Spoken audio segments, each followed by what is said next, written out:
Hello বন্ধুরা, Anwesha তিয়াশার cooking ওয়ার্ল্ডে আপনাদের সবাইকে স্বাগত জানাই।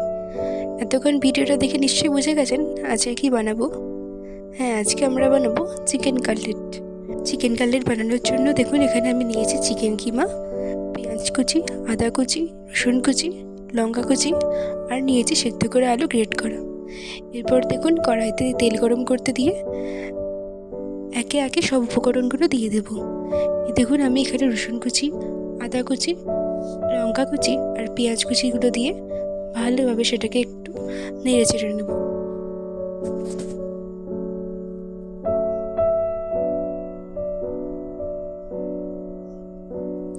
তবে এটাকে কিন্তু বেশি লাল করে ভাজবেন না, অল্প লাল করে ভাজা হয়ে গেলে এর মধ্যে চিকেন কিমাটা দিয়ে আবার ভালো করে কষিয়ে নেব।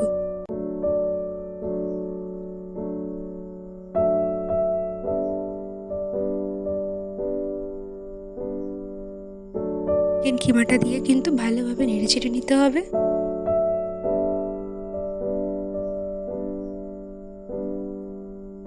এরপর এতে দিয়ে দেব লঙ্কা গুঁড়ো, হলুদ গুঁড়ো আর নুন দিয়ে ভালোভাবে কষিয়ে নিতে হবে।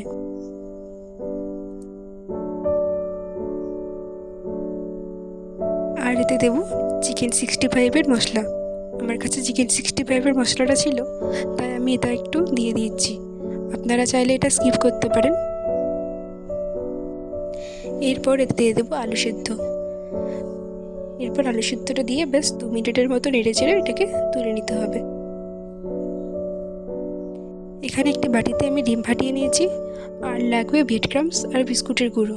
আমার কাছে না বিস্কুটের গুঁড়োটা একটু অল্প ছিল, তাই ব্রেড ক্রাম্বসটা নিয়েছি। আপনারা চাইলে শুধু বিস্কুটের গুঁড়ো নিতে পারেন। এরপর দেখুন অল্প তেল নিয়ে হাতটা ভালোভাবে তেল হাত করে নিতে হবে। এরপর অল্প করে পুর নিয়ে ভালোভাবে একটা শেপ দিয়ে দেব।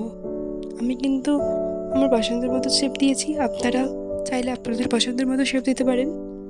তবে আমি এখানে দোকানের কাটলেটের মতো শেপ দিচ্ছি না, আমি আমার পছন্দের মতো একটা শেপ দিচ্ছি। এইভাবেই কিন্তু সবগুলো করে নেব। এবার আমরা এটাকে কোট করে নেব। দেখুন এখানে আমি একবার ব্রেড ক্রাম্বসে ভালোভাবে কোট করে নিয়েছি। এরপর এটাকে ডিমের গোলাতে আর একবার ডুবিয়ে তারপর আবার ব্রেড ক্রাম্বসে ভালোভাবে কোট করে নেব।